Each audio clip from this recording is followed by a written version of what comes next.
जय हिंद फ्रेंड्स। तो आज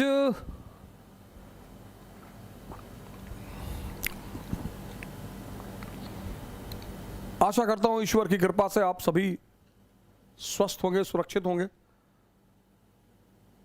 क्रांति की धारा आगे बढ़ी रही है। प्रधानमंत्री जी आए थे आज जनता को संबोधित करने के लिए और उन्होंने कहा कि संकल्प शक्ति का सहारा लेना पड़ेगा। लेकिन आज कहानी शुरू करने से पहले एक न्यूज़ मैं आपको दिखा रहा हूं। ये भास्कर न्यूज़ राजस्थान की है, उदयपुर की। ये उदयपुर का न्यूज़पेपर है, दैनिक भास्कर। उदयपुर का संस्करण है उदयपुर। ये उदयपुर का संस्करण है और 2 दिन पहले की न्यूज़ है। दैनिक भास्कर एक रिस्पॉन्सिबल न्यूज़पेपर है सर, मतलब कोई ऐसा वैसा न्यूज़पेपर नहीं है। वो एक बड़ा ही रिस्पॉन्सिबल टाइप का न्यूज़पेपर है दैनिक भास्कर। हिंदी माध्यम से बड़ा अच्छा न्यूज़पेपर माना जाता है दैनिक भास्कर। दैनिक भास्कर, जन संकल्प से हारेगा कोरोना, इच्छा शक्ति से कोरोना को हराने वालों की कहानियां। और इसमें कहानी है नर्मदा पालीवाल की। ये उनकी फोटो भी दी हुई है, नर्मदा पालीवाल जी की फोटो भी दी हुई है। और ये नर्मदा पालीवाल जी की फोटो भी दी हुई है। और सब पूरी हेडलाइन पढ़िए आप। हेडलाइन क्या दी हुई है?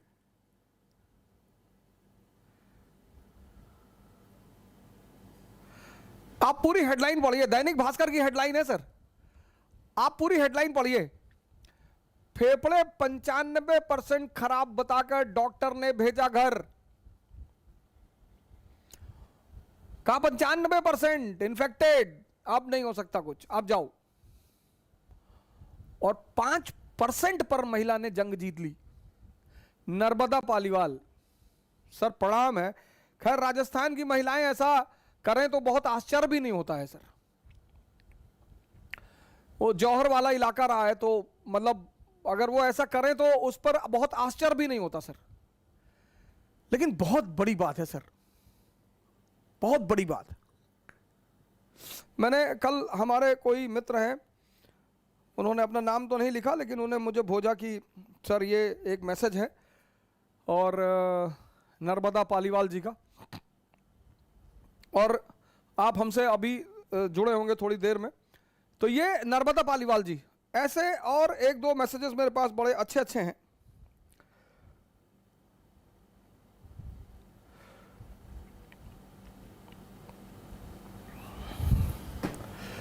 रिकवरी की बड़ी अच्छी अच्छी खबरें हैं सर। सारी खबरें तो दिखा पाना संभव हो नहीं पाता, लेकिन फिर भी बहुत ही जबरदस्त, मतलब जनता ने कमांड अपने हाथ में ले लिया है सर। आप युवाओं ने, जनता ने, भाइयों ने, सबने, बहनों ने, सबने कमांड अपने हाथ में ले लिया है। भारतीयों ने कमांड ले लिया, समझ लिया। वो इतने दिन में वो एक जिम्मेदारी समझ में आती है कि नहीं नहीं हमें लड़ना पड़ेगा। हम सोशल मीडिया को भी धन्यवाद देते हैं, इन आविष्कारों का भी, इन्वेंशनों का भी धन्यवाद देते हैं कि ऐसा हुआ। आज हालांकि मैं आपको एक कहानी सुनाने जा रहा था ओटोमन साम्राज्य की। मैंने आज से आपसे कहा था कि कल मैं आपको एक कहानी सुनाऊंगा ओटोमन साम्राज्य की। उस्मान 1300 में इन्होंने इस साम्राज्य की स्थापना की, ब्लैक सी के पास ओटोमन साम्राज्य उस्मान ने। और सलीम वन बड़ा फेमस रूलर रहा इस डायनेस्टी का। पर इस डायनेस्टी में जो सबसे जबरदस्त आदमी है वह है सुलेमान, सुलेमान द मैग्निफिसेंट। 1520 से 1566 यह कहानी मुझे आपको सुनानी थी, एक ऐसे साम्राज्य की जो यूरोप और एशिया दोनों का मिश्रण था।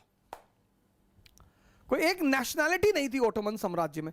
यह कहानी मुझे आपको सुनानी थी, आज थी। लेकिन मेरे बड़े सारे मित्रों ने मुझे एक रिक्वेस्ट किया, एक अपील की कि सर साम्राज्य की कहानी तो आप कल भी सुना सकते हैं, आज जो हमें सबसे ज्यादा जरूरत है वह है मानसिक ताकत की।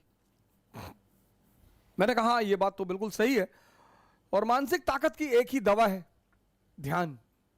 तो मैंने कहा अगर आप ध्यान पर आज बोल दें तो बहुत अच्छा होगा।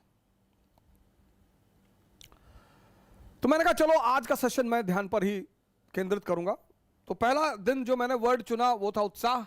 उत्साह पर मैंने आपको चर्चा किया।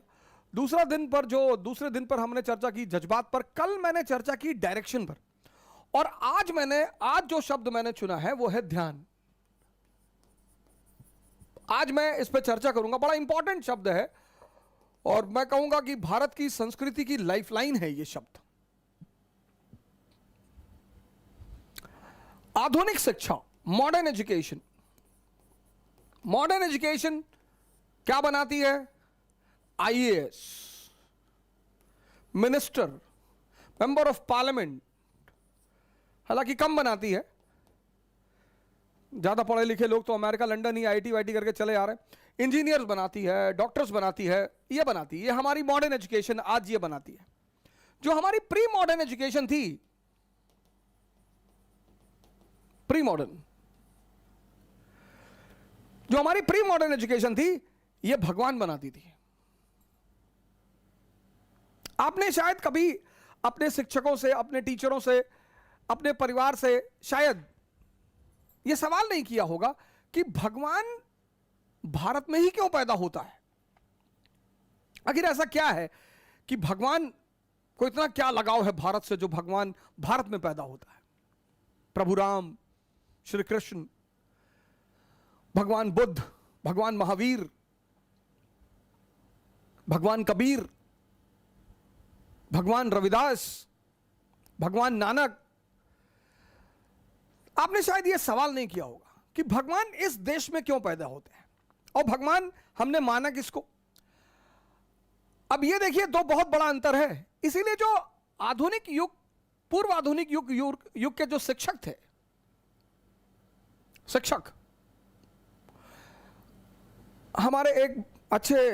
हमारा यहाँ एक भारत में अच्छा शो चलता है, कपिल शर्मा शो। बड़ा अच्छा शो है। कपिल शर्मा जी को मैं भी बड़ा लाइक करता हूं। बस मुझे उनसे एक ही शिकायत है और बड़ी जबरदस्त शिकायत है। और शिकायत यह है कि वो एक बड़ा अच्छा काम कर रहे हैं, बहुत अच्छा, मतलब बहुत काबिल तारीफ काम कर रहे हैं। वो हंसाते हैं लोगों को। ये तो इतना प्यारा काम है सर। दुनिया में दो ही काम तो सबसे अच्छे हैं। एक, आदमी को उत्साहित करना। मतलब आपकी संगत में अगर कोई आदमी उत्साहित होता है ना, तो आप धन्य हैं सर, आपका जन्म धन्य है सर। क्योंकि इस दुनिया में बहुसंख्यक मेजॉरिटी निराश करती है। आप कोई बड़ा काम बोलिए उन्हें, जैसे आप मिडिल क्लास से हैं, मध्यम वर्ग से हैं, आप आईएएस बनना चाहते। मान लीजिए एक एग्जांपल मैं आपका देता हूं। आपके फादर क्लर्क हैं, चपरासी हैं, और आपने कह दिया मैं आईएएस बनना चाहता हूं, तो अगल बगल के लोग बड़े सख्ते में आ जाते हैं तुरंत कि औकात में रह के सोचा करो, आईएएस बनेंगे। छोटी चीज है सर, 10 महीने मेहनत कर लिया, बन गए। बहुत छोटी चर सर, बहुत छोटी। कल मैंने आपसे कहा था डायरेक्शन, बस डायरेक्शन सही होना चाहिए सर। इस दुनिया में सबसे मुश्किल काम जो है, सबसे मुश्किल,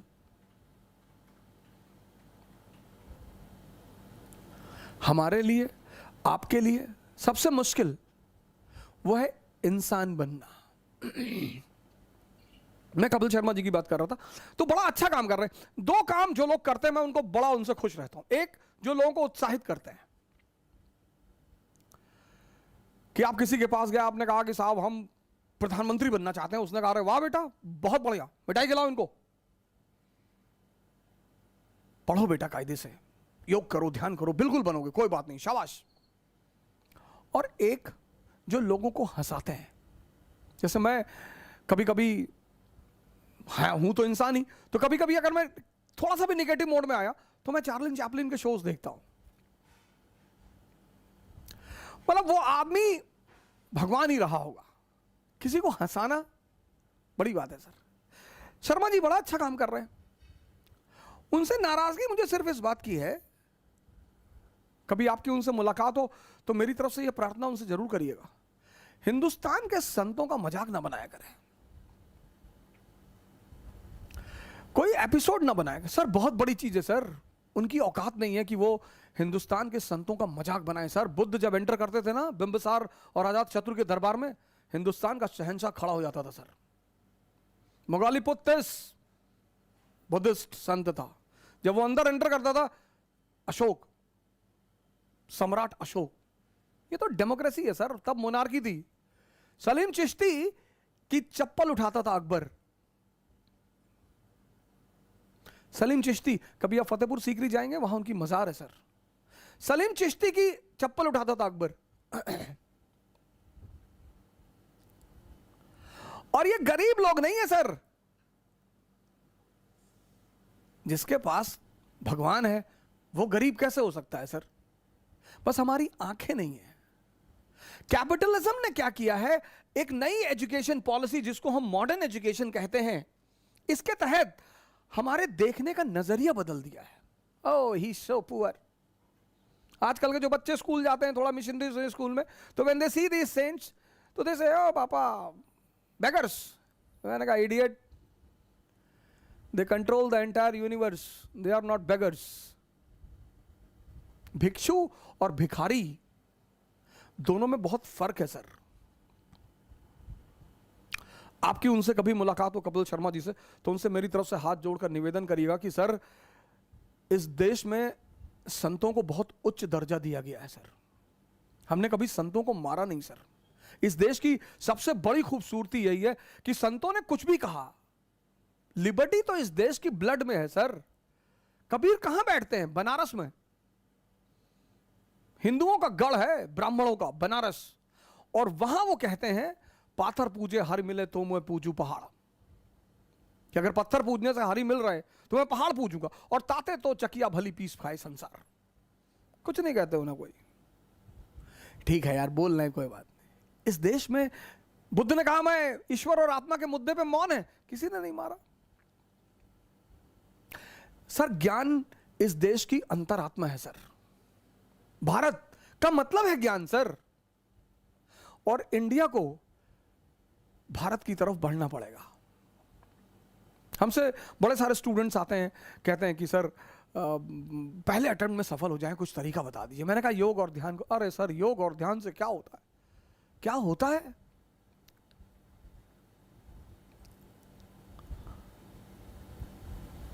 योग और ध्यान से क्या होता है?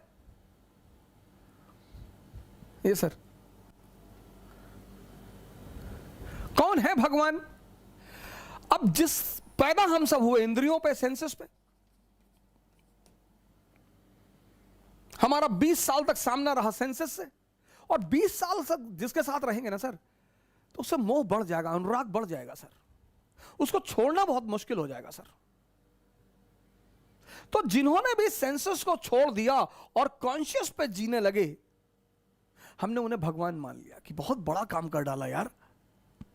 जिन्होंने भी इस देश में, जिन्होंने भी सेंसेस का त्याग करके, मतलब छोटी चीज को छोड़कर, इसीलिए इस देश की परंपरा में त्याग शब्द का बड़ा महत्व है। लेकिन त्याग मतलब यह नहीं भिखमंगे हो जाओ, अपना घर दान कर दिए, अपनी गाड़ी दान कर दी, अपना सारा पैसा दान कर दिया, भीख मांगने लगे, वो मूर्खता है। मैंने कल आपसे कहा था ना कि बहादुरी में और पागलपन में थिन लाइन डिफरेंस है। कुछ वर्ड हैं दुनिया में, इसका त्याग, इसका। राम ने राज्य का त्याग किया, अरे बहुत बड़ा त्याग कर दिया। कोई बड़ा त्याग नहीं किया, क्योंकि जब वो लौटे तो भगवान बन के लौटे। जब भी आप किसी छोटे चीज का त्याग करेंगे और उससे बड़ी चीज की उपलब्धि होगी, तो आप स्वाभाविक तौर पे महान बनेंगे। किसी छोटी चीज को, हमारे देश में क्या है ना, शब्दों को बड़ा उल्टा सीधा कर दिया गया। ध्यान करोगे तो सन्यासी बन जाओगे। जैसे बहुत सारे लड़कों को मैं कहता हूं ध्यान करो, तो उनके माँ बाप बड़े नाराज होते हैं, कर अब ये उम्र है ध्यान करने की। हाँ सर, तो किस उम्र में ध्यान कराओगे? जैसे सन्यासी, सन्यासी मतलब जो घर छोड़ दे, नहीं सर, ऐसा बिल्कुल नहीं है। वो भगोड़े हैं सर। जो घर छोड़ दे, परिवार छोड़ दे, मां बाप छोड़ दे, वो भगोड़ा है सर। हमने कृष्ण को भगवान कहा, बुद्ध को भगवान नहीं कहा। बुद्ध संत हैं, वो तो अपनी एक वो है कि उनके बहुत मानने वालों ने उनको भगवान कहना शुरू किया। यहां तक मैं भी उन्हें भगवान ही मानता हूं। कृष्ण दुनिया में रहकर जो दुनिया से अलग रहे। हमने कृष्ण को परम अवतार कहा।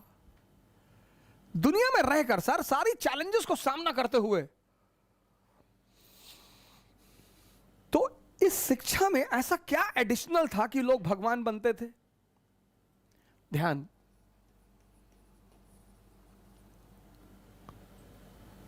ध्यान। आज यहां मिसिंग है सर। एक ध्यानी बहुत अच्छा आईएएस ऑफिसर बन सकता है, एक ध्यानी बहुत अच्छा मेंबर ऑफ पार्लियामेंट बन सकता है, वही एनलाइटेंड एरिस्टोक्रेसी की जो मैं बात कह रहा था। एक ध्यानी बहुत अच्छा इंजीनियर बन सकता है, एक ध्यानी बहुत बेहतरीन डॉक्टर बन सकता है। ध्यानी मतलब जिसकी नजर अपने मन पर निरंतर बनी हुई है। अब आते हैं इस शब्द पे, मन पे। ध्यानी कौन? ये ध्यानी कौन है? बड़ा कंफ्यूजन इसको लेकर। ध्यानी कौन? ध्यानी मतलब जिसकी नजर लगातार अपने मन पर बनी हुई है। यह बहुत जबरदस्त बात है सर। गीता ने तो इसको इतनी बेहतरीन ढंग से समझाया है सर। गीता पढ़नी चाहिए सर। सबसे सरलतम ढंग से जिसने समझाया है वह है गीता। रथ क्या है सर? और अगर आप फ्रंट पेज देखें गीता का, बस वो पेज जिसको समझ में आ गया, पहला जो कवर पेज है गीता का, रथ, ये मानव शरीर है सर, ह्यूमन बॉडी।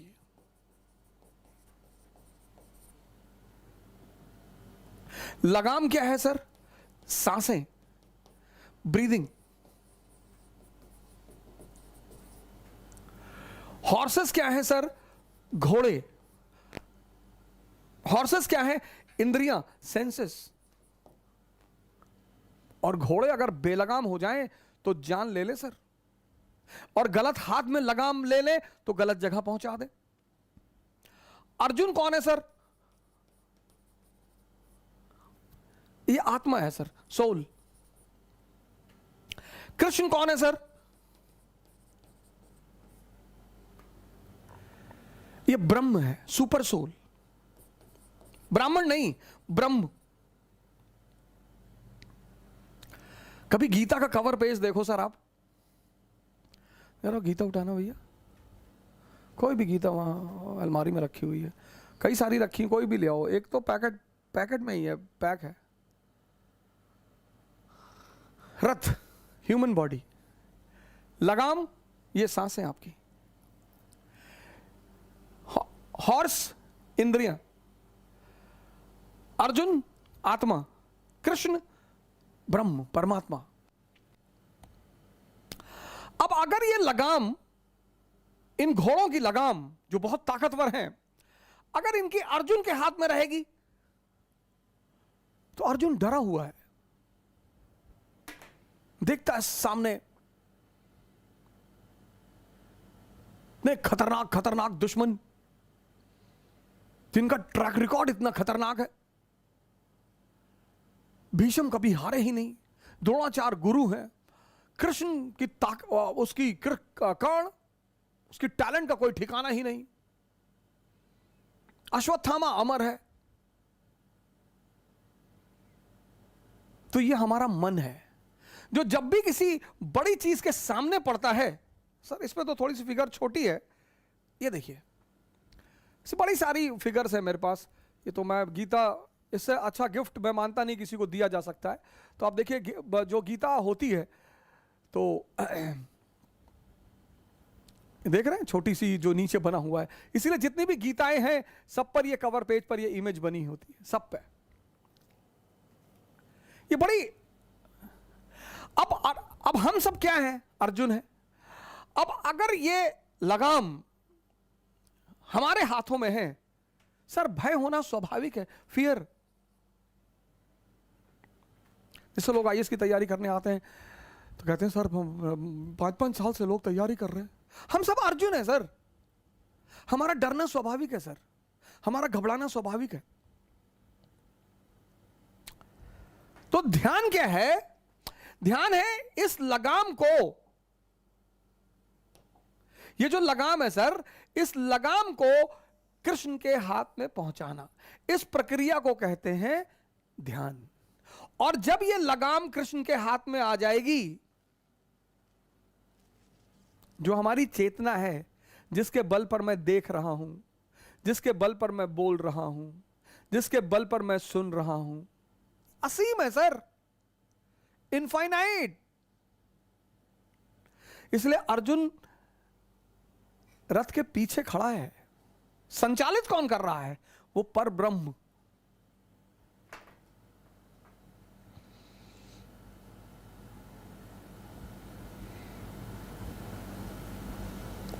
गीता किसी धर्म की किताब नहीं है। गीता पे कमेंट लिखा है कि मानव शास्त्र है, मानव विज्ञान।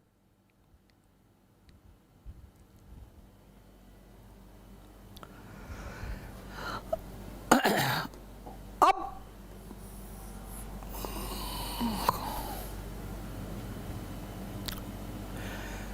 सेंसस कौन है? गंधारी।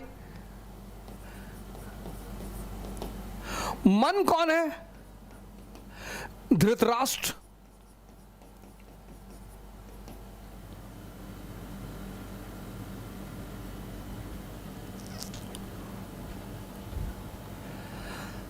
और दोनों अंधे हैं सर। आप देखो फीचर दोनों का, एक ब्लाइंड है। क्या सर, क्या क्या पिक्टोरिकल फॉर्म में स्पिरिचुअलिज्म को मैनिफेस्ट किया गया। मन अंधा है। आप देखो, एक गलती जिस पर हम पश्चाताप करते हैं, कसम खाते हैं, ऐसी कई सारी चीजें हमारे जीवन में होती जिन पे हम कसम खाते हैं अब नहीं करेंगे, 5 दिन बाद फिर तैयार कर देता है, और इतनी जबरदस्त तरीके से तैयार कर देता है कि अरे कुछ नहीं होता, पूरी दुनिया करती और ये वो, ऐसे सब पागल है। फिर कर लिए, फिर बड़ी ग्लानि पैदा हुई। कुछ लोगों का जीवन सिर्फ ग्लानि करने में ही बीत जाता है, और उनको एक समय पर आकर यह एहसास होता है कि मैं बहुत कमजोर हूं।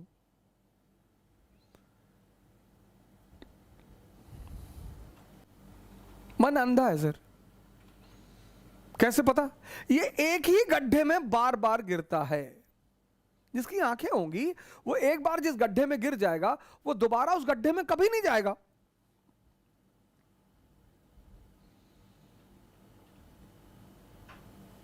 लेकिन ये अंधा है,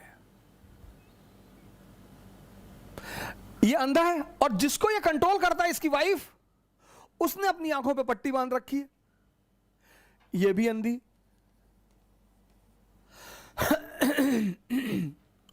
और इन दोनों अंधों के द्वारा जब जिंदगी चलती है, इसलिए आप देखो, जितनी चीजें मन और इंद्रियों से जुड़ी हुई हैं, उनको करने के लिए कोई मोटिवेशन नहीं चाहिए। खाने के लिए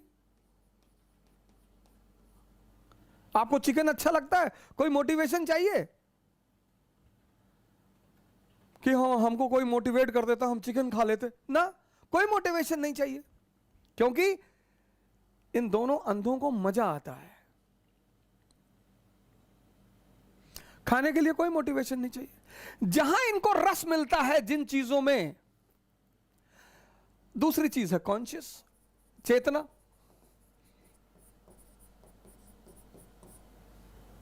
इस्लाम रूह कहता है, क्रिश्चियनिटी सोल कहती है, हिंदू आत्मा कहते हैं।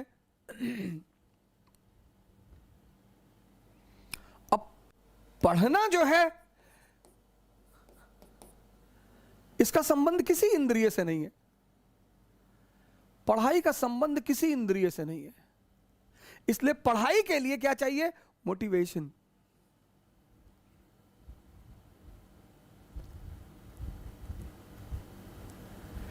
गौर करिएगा जो बात मैं आपसे कह रहा हूं। जितनी चीजें इंद्रिय से जुड़ी हुई हैं, और इंद्रिय के बाद मन, जितनी चीजें इंद्रियों से जुड़ी हुई हैं, वहां मोटिवेशन नहीं चाहिए।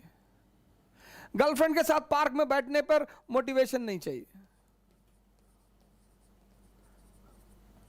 बॉयफ्रेंड के साथ पार्क में बैठने पर मोटिवेशन नहीं चाहिए ही नहीं। 10-10 घंटा 20-20 घंटा बैठे ही हैं। शायरी लिख दी, सूरज से दुआ मांगते हैं कि सूरज आज मत डूबना, काश ये दिन खत्म ही ना हो। लेकिन ध्यान करने के लिए मोटिवेशन चाहिए।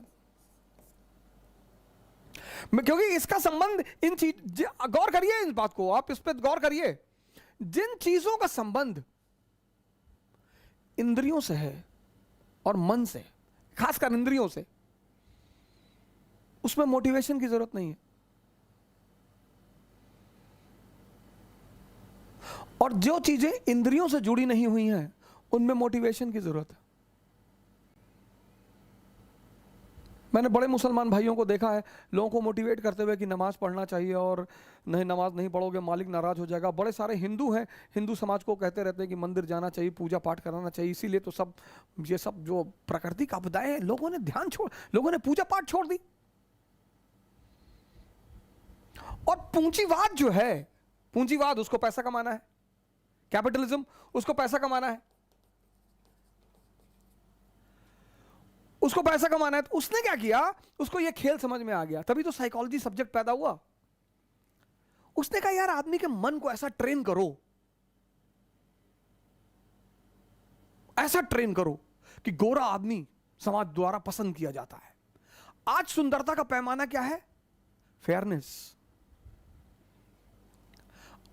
फेयरनेस, क्योंकि अगर सुंदरता का पैमाना फेयरनेस होगा तो फेयरनेस क्रीम बेची जा सकती है।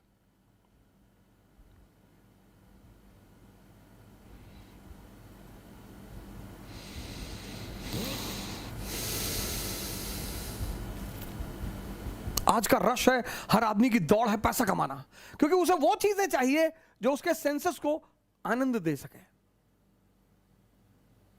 आनंद तो कुछ देती नहीं, वो भ्रम जरूर पैदा कराती है। क्योंकि समाज के जो कॉन्सेप्ट्स हैं, जैसे पहले क्या था कि बुद्ध जा रहे हैं तो समाज खड़ा हो गया। अब अगर बुद्ध जा रहे हैं तो लोग कहते हैं सब ढोंगी बाबा हैं, चोर चमार। तो जो ओरिजिनल बाबा है ना, वो भी अब बहुत ज्यादा गिरवे में नहीं रहना चाहते।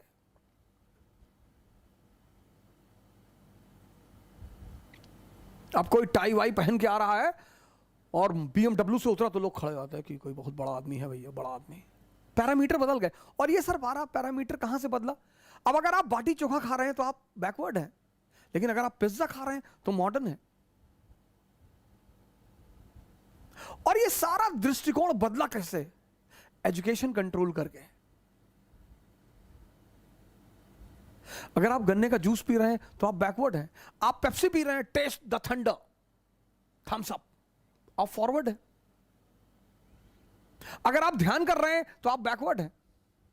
अगर आप शराब पी रहे हैं तो आप मॉडर्न जमाने के हैं। ये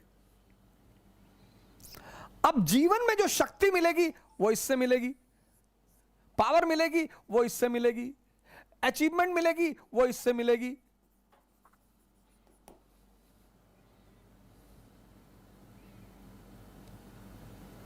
अब जितने लोग बीमार हैं, परेशान हैं, 90% को किस चीज की जरूरत है? उत्साह की, एक सशक्त मन की। सर जैसे ही ऑक्सीजन लेवल कम हो रहा है ना, मतलब आप सांस रोक के देखो, हालत खराब हो जाएगी सर। आप सांस रोक कर देखो, सिर्फ हालत खराब हो जाएगी।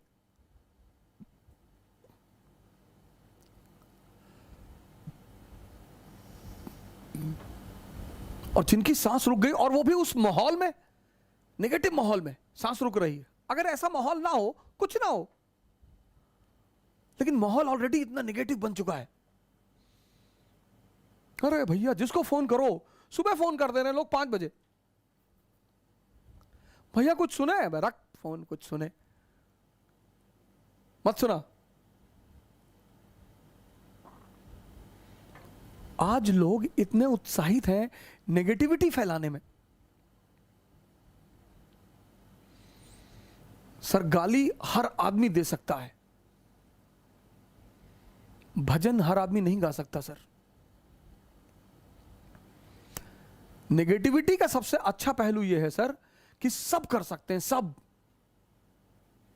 और गाली सीखने में किसी क्षमता की जरूरत नहीं है सर।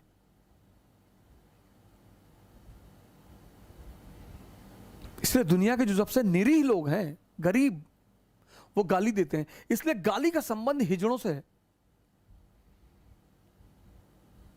जो गाली का संबंध है, रिलेशन है, वो हिजड़ों से है। हिजड़े गाली देते हैं आके।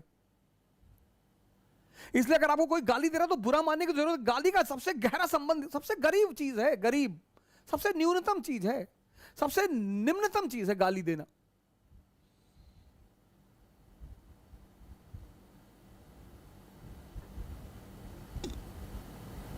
आप देखिए, हिजड़े अगर सड़क पर किसी को रोक लेते हैं तो 99% लोग डर के मारे पैसा दे देते हैं, गाली देने लगते हैं ना।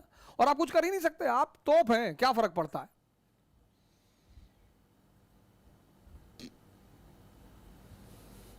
अब अचीवमेंट इससे तो मिलेगी नहीं, इसके सहारे अगर आप चले तो आप गए।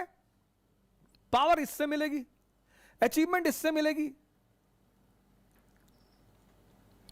लेकिन यहां मन को रस ही नहीं मिलता। अब इस प्रक्रिया को, इस ट्रांसफॉर्मेशन को करने का जो हथियार है, जो वेपन है, उसको कहते हैं ध्यान।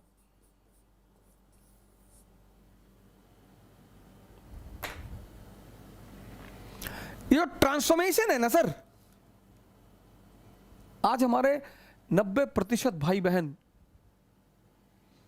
बहुत परेशान हैं। यंगस्टर्स पढ़ना चाहते हैं सर। बहुत बच्चों से मैं मिलता हूं, बेचारे कहते हैं कि सर हमारे पिताजी बहुत मुश्किल से हमको पैसा दे रहे हैं। ऐसा नहीं है कि सारे लड़के, सारे लड़कियां जो है वो माँ बाप का पैसा उड़, नहीं सर, 0.1% सर।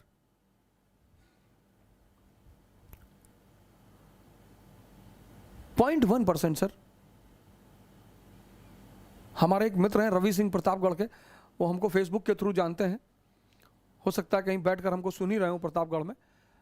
तो वो इतने जो अभी बड़े कम उम्र के 20-21 साल के हैं, मैं बड़ा उनसे खुश रहता हूं। मैं कभी कदार जब मुझे मौका रहता है तो मैं उनके फ़ोन उठा लेता हूं। बड़े मुझसे नाराज़ रहते हैं कि आप मेरा फ़ोन नहीं उठाते, लेकिन मुझे उनका जज्बा बड़ा पसंद आता है। इतनी कम उम्र में इतनी अच्छी सोच रखना। कभी कभी बेचारे उलझ जाते हैं, बहुत कुछ करना चाहते हैं, पूरी दुनिया बदलना चाहते हैं। मैंने उनसे कहा पहले खुद को बदल लो, क्योंकि यही यही यही बिना शक्ति के कुछ भी बदला नहीं जा सकता। इसलिए परिवर्तन खुद से शुरू होता है। जितने लोग बिना खुद को बदले अपना परिवर्तन करना चाहते हैं, वो परेशान है। एक रिक्शा वाला अगर प्राणायाम सिखाएगा, मारेंगे लोग उसको। परिवर्तन सिर्फ और सिर्फ शक्ति के द्वारा हो सकता है, बस। जिसको भी ये आकांक्षा है, ये तमन्ना है कि मुझे परिवर्तन करना है, तो उसका परिवर्तन खुद से शुरू होगा।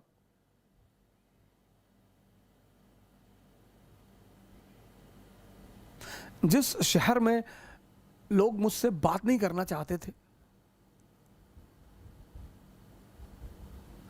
उस शहर के लोग,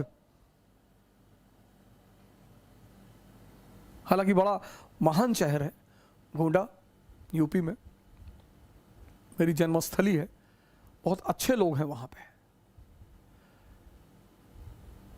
बहुत शरीफ लोग हैं, बहुत ईमानदार लोग हैं, बहुत सज्जन लोग हैं। और हमारी शिक्षा दीक्षा वहीं हुई, जन्म गोंडा में हुआ, पढ़ाई हमारी वहाँ पे एक बड़ा ज़बरदस्त स्कूल है, फातिमा इंटर कॉलेज। हमारा सौभाग्य रहा कि हमारे समय में वो स्कूल रहा।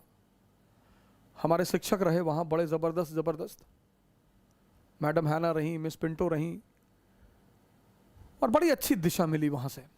बहुत ही, मतलब हमारा पहला सौभाग्य था कि हम अच्छे घर में पैदा हुए, एक सुलझे हुए माँ बाप मिले, खासकर पिताजी हमारे, जिन्होंने हमें कभी किसी काम के लिए रोका ही नहीं, और ना हमसे कहा कि तुम्हें नौकरी करनी है, कभी नहीं कहा सर।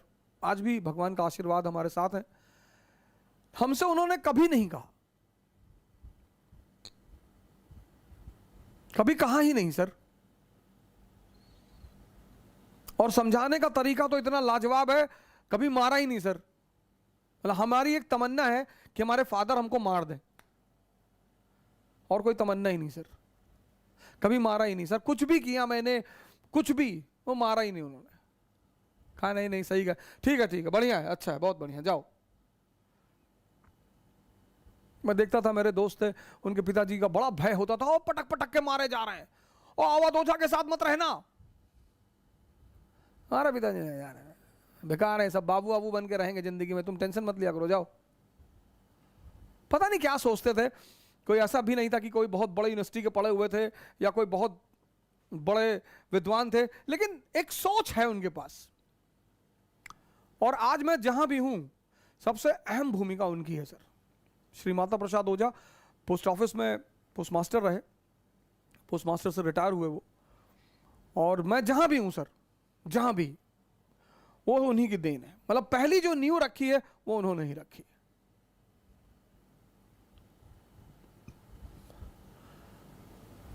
हमारा प्रिंसिपल परेशान रहता था कि यार तुम्हारा बाप तुमको कुछ कहता ही नहीं, कहते ही नहीं थे सर। प्रिंसिपल के सामने डांट देते थे, जैसे अगर कोई बात होती थी बुलाते थे प्रिंसिपल तो उनके सामने डांट देते थे, बदतमीजी करते हो स्कूल में, ना लायक कहेंगे, भागो यहां से।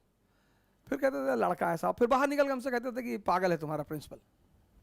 तो एक बार क्या हुआ कि फादर प्रिंसिपल ने कहा कि यार इसके बाप को इतनी हम शिकायत करते हैं, ये सुधरता ही नहीं। तो लोगों ने कहा सर आप गलत आदमी को शिकायत करते हो, आप इसकी माँ को बुलाओ सर।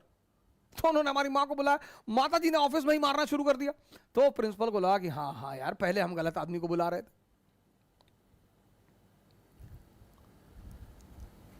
इस अपने आप का ये परिवर्तन ये ध्यान के द्वारा होता है सर। हम सब इस स्तर पे जीते हैं सर, इसीलिए ध्यान हमारी शिक्षा पद्धति का एक अहम अंग था। Meditation was the most important aspect of our education policy.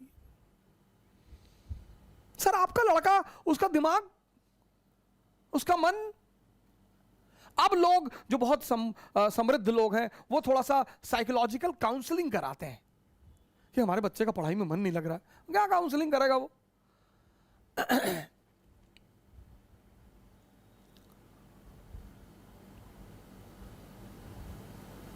ध्यान कराओ। आज हमने हर चीज को आय बना ली है, इनकम, कैपिटलिज्म चल रहा है ना सर। इस ट्रांसफॉर्मेशन, इसको हम जानते ही नहीं, इसका हमारा कोई हमें खबर ही नहीं।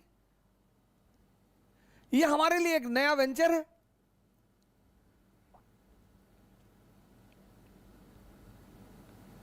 इससे हम परिचित हैं सर।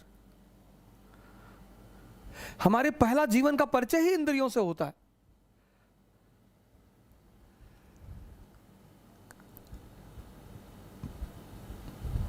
आज ये जो महामारी चल रही है, इतनी निराशा चल रही है, इतनी हताशा चल रही है,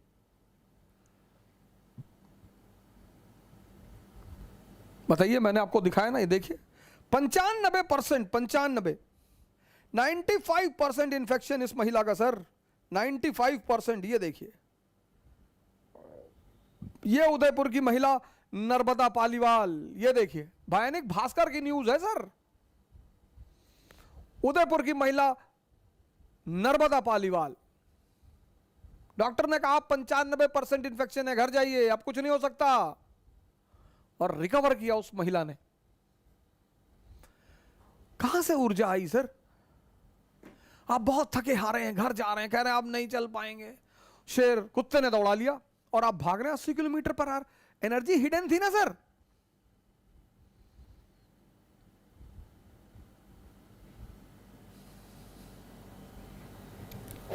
माँ बाप ने कहा बेटा एक गिलास पानी दे दो, आपने कहा मन नहीं कर रहा, बहुत भारी भारी सी शरीर लग रही है और सर दर्द कर रहा है, मम्मी सुबह से पानी मांग रही हो। और पता लगा गर्लफ्रेंड का फोन आ गया कि कहाँ हो? अरे बोले तुम्हारे दिल में बताओ। हाँ बोले आ जाओ, मैं रेलवे स्टेशन पे खड़े हूं। पहुंच गए। इंद्रियां, इस बात पे गौर करो, जितनी चीजों का संबंध इंद्रिय और मन से है वहां मोटिवेशन की जरूरत ही नहीं। ये एस्पेक्ट हम जानते ही नहीं कि we are the reservoir of energy. ये हम पहचानते ही नहीं।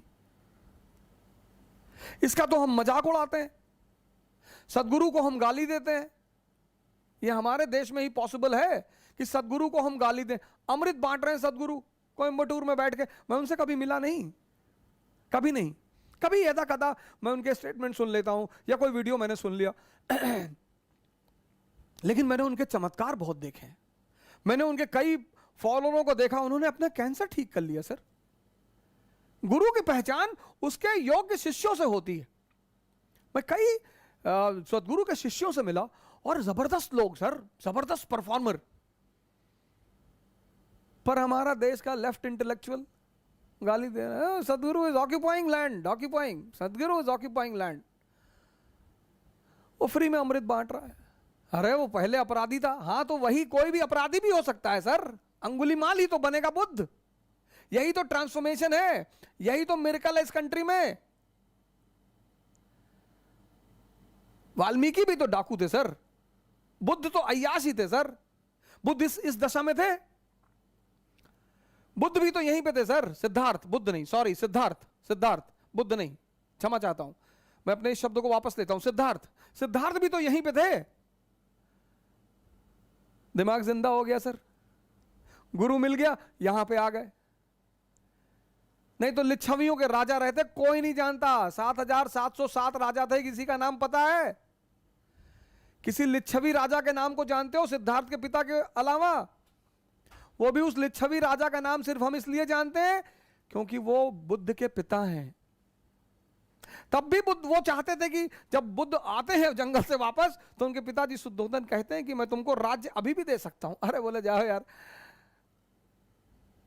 हालांकि माँ बाप हमारे गलत नहीं होते, वो माँ बाप तो कभी गलत नहीं होते, और जो माँ बाप की बात नहीं मानते वो शैतान है, शैतान।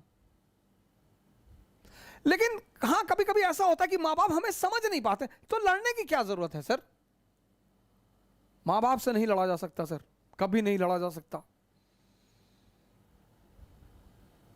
माँ बाप से तो कभी लड़ा ही नहीं जा सकता सर, कभी नहीं। कुछ भी हो जाए, भगवान उतर आए और माँ बाप कहते चला दो गोली तो चला दो, फिर इफ एंड बट की जरूरत ही नहीं।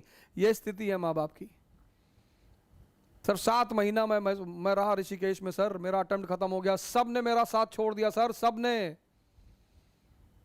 मैं पैसे एक रुपए के लिए मोहताज हो गया। मेरे एक मित्र हैं, 100 रुपए मांगने पे नहीं दिया उन्होंने सर। लेकिन मेरे पिताजी आते थे ऋषिकेश, मुझे पैसा दे देते। मैं उनसे कहता था मैं अब कुछ करूंगा नहीं।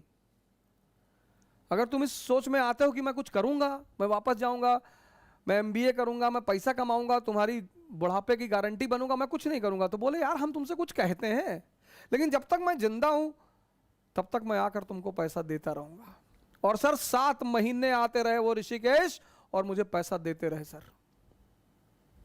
और कभी कभी तो लोगों को भेजते थे मुझसे मिलने के लिए कि जाओ ऐसे कह देना घूमने आए थे, कुछ पैसा दे आना। ये होते हैं माँ बाप। आदमी को पहचानना है ना, तो उसको ये देखो कि इसके माँ बाप के प्रति कैसा रवैया है। अगर वो अपने माँ बाप को भगवान मानता है तो आपके प्रति ईमानदार रहेगा सर, हमेशा। हाँ लेकिन कभी कभी ऐसा भी होता है, यह भी मैं मानता हूं कि कभी कभी माँ बाप भी हमको समझ नहीं पाते हैं, तो कोई बड़ी बात नहीं है सर। उसमें झगड़ा करने का, उनसे बगावत करने की कोई जरूरत नहीं है। जो भी आपके ऊपर खर्चा करेगा वो उसकी कीमत वसूल करेगा, माँ बाप के अलावा।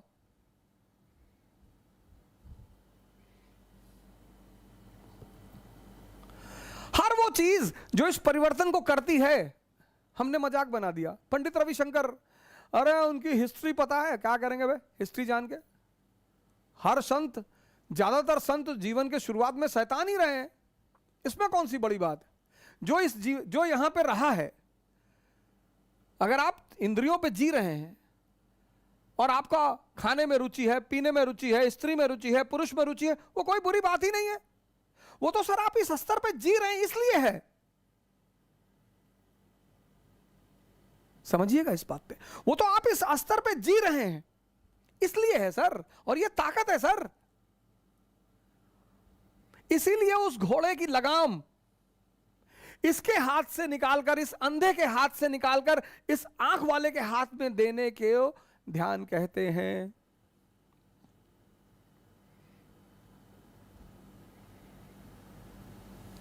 इन घोड़ों की लगाम इस अंधे के हाथ से निकालकर उस आंख वाले के हाथ में देने को ध्यान कहते हैं। यह ध्यान है।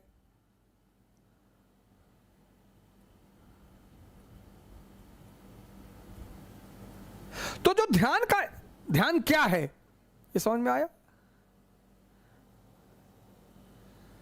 बड़ा confusion.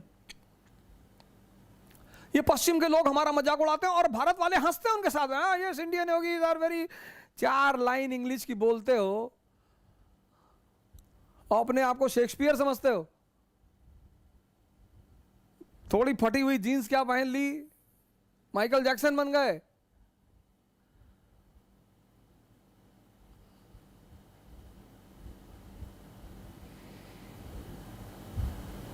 I don't like this, I cannot do this. अब आ गई महामारी, अब हालत खराब है। I am not able to breathe। हाँ, वो राणा सांगा 150 घाव लगे हुए शरीर पे, वॉर करने को तैयार है। क्यों? क्योंकि मन बहुत मजबूत है। और राजस्थान की स्त्रियां जौहर करती हैं। दिल्ली के किसी शासक की औकात नहीं पड़ी राजस्थान में घुसने की। और राजस्थान की स्त्रियां जौहर करती हैं। जब पहली बार अमीर खुसरो ने देखा, उसने लिखा कि हे भगवान, उसने कहा अलाउद्दीन खिलजी को कि ऐसे सीधे ना हरा पाओगे। जिसके अंदर यह क्षमता है, जो मरना जानता है, जो कौम मरना जानती है, उसको तुम क्या हराओगे? तो खुद ही अस्पताल जा रहा है कि भैया हमारी सांस कम हो गई है, भैया देखो देखो, जो लेट के जा रहा है कि भैया। अब जो बुजुर्ग हैं, बीमार हैं, उनकी बात समझ में आती।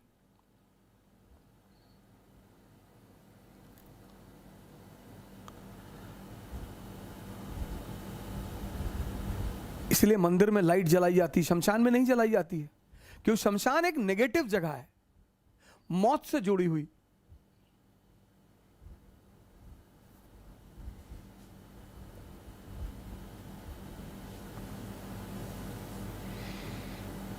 तो किसी पत्रकार ने किसी लड़की से पूछा भारत के पहले प्रधानमंत्री कौन थे? बोले बाबा रामदेव।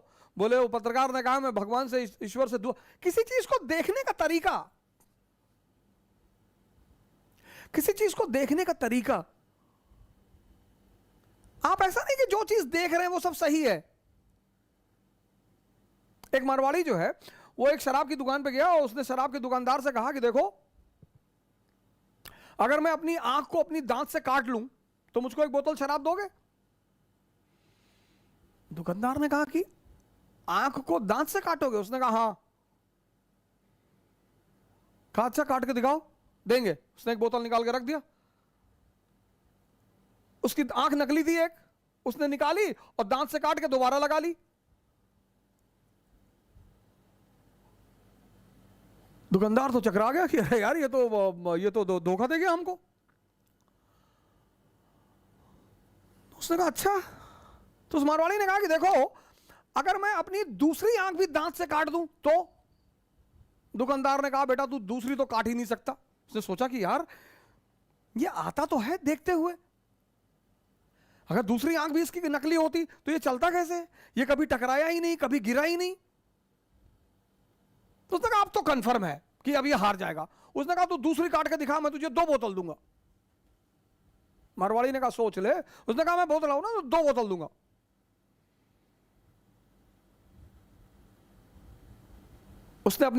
उसके दांत नकली थे, उसने नकली दांत निकाल के दूसरी आंख काट ली, दांत लगा लिए। ऐसा नहीं है कि तुम जो देखते हो हमेशा वो सही है, तुम जो सोचते हो हमेशा वो सही है। कुछ भी हो सकता है। इस क्षण किसी को दोष देना, किसी की बात का बुरा मानना, यह दोष देने का समय नहीं है सर। ध्यान का जो पहला चरण है वो इसको समझना, यह पहला चरण है। आप इससे परेशान हो सर, आपकी इंद्रियां मांग रही हैं, ताकतवर है सर, इसके पास इस अंधे की ताकत है।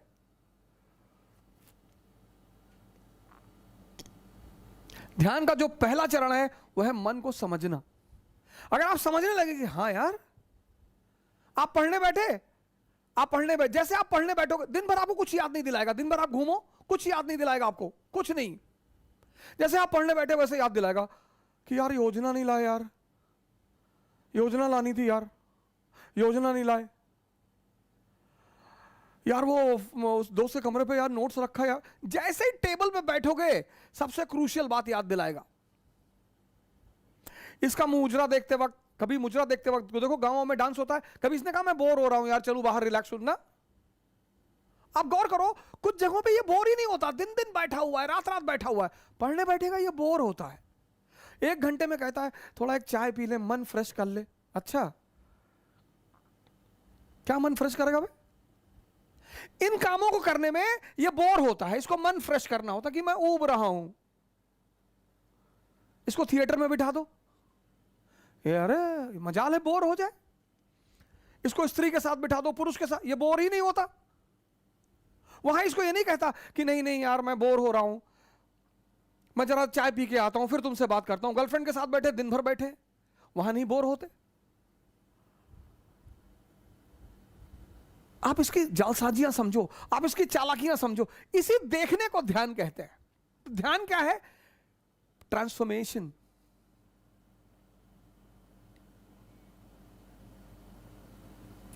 ध्यान क्या है? ट्रांसफॉर्मेशन।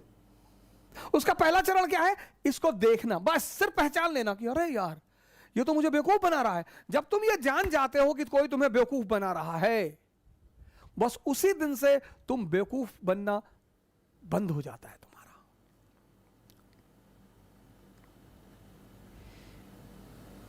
ये पार्ट 1 था आज, कल कंटिन्यू करूंगा इसको।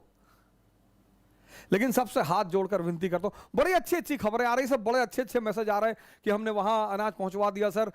सर मैं आप लोगों का बड़ा रेडी रहूंगा सर, आजीवन रेडी रहूंगा सर।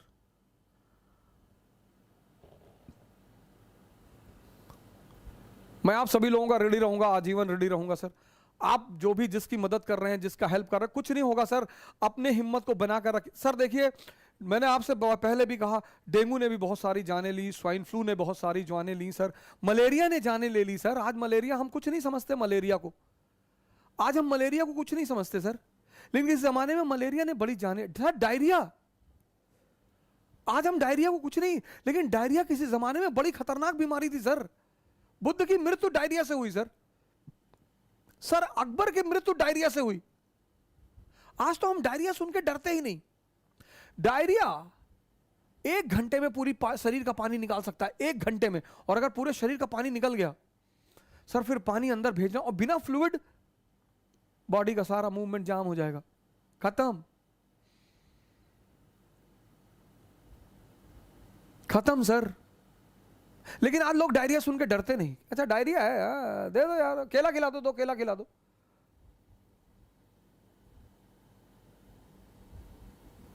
सर ये हाल किसी दिन कोविड का भी हो जाएगा सर। अच्छा कोविड है, हाँ थोड़ा शीतोपलादी खिला दे, शीतोपलादी खिला दे।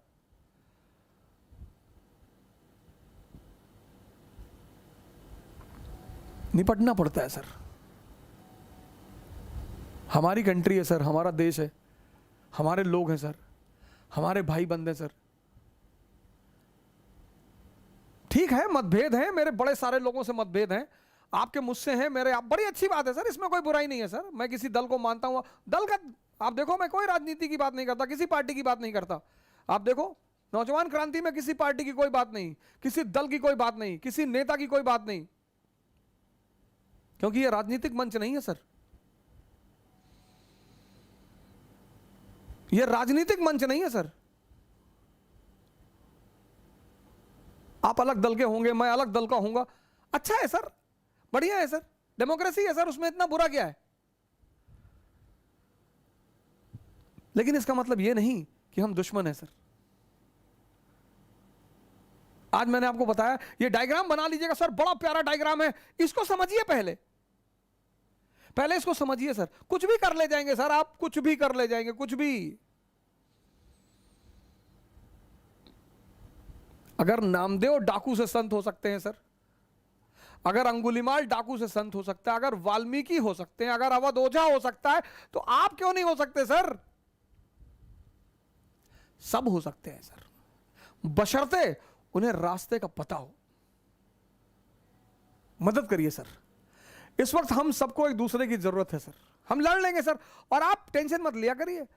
हमारे बहुत सारे मित्र हैं, वो हमसे कहते हैं कि यार तुमको फलाना गाली देने दीजिए सर। गाली और आलोचना महत्वाकांक्षा का आभूषण है sir. Abuse and criticism is the ornament of ambition. मेरे कुछ कॉन्सेप्ट एकदम क्लियर हैं सर। वो जो मेरे चाहने वाले हैं गोंडा के, यहाँ के जो मेरे दोस्त हैं, जिन्होंने मेरे जीवन का एक और दौर देखा है, वो तो देंगे सर गाली, क्यों नहीं देंगे? उनका हक है सर, उनका धर्म है गाली देना सर।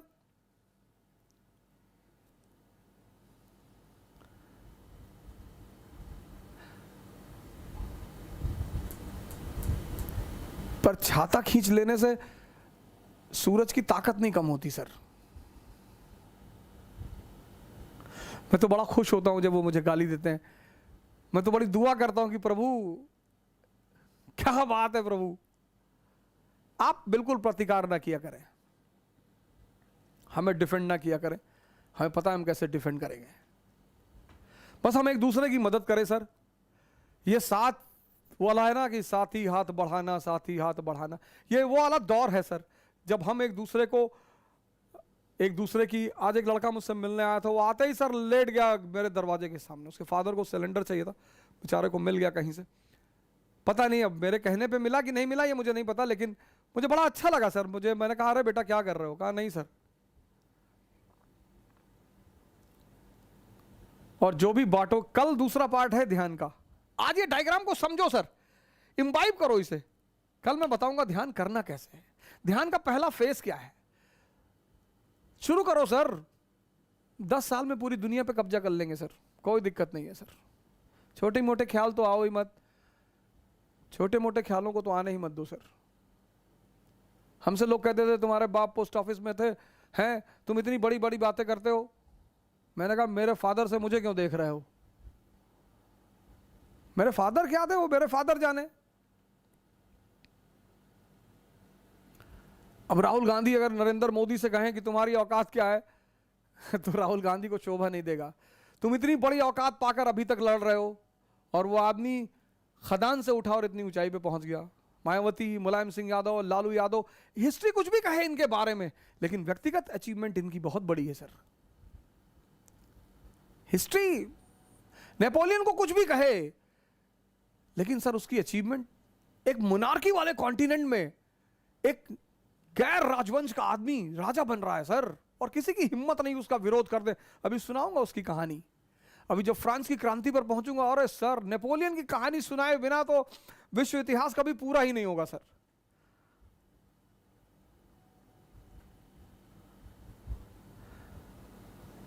समाज, देश, राष्ट्र, हम इस सब के ऋणी हैं सर। जहां जिस स्तर पर हमसे हो सकेगा हम लोगों की मदद करेंगे सर। Thank you sir. जय हिंद।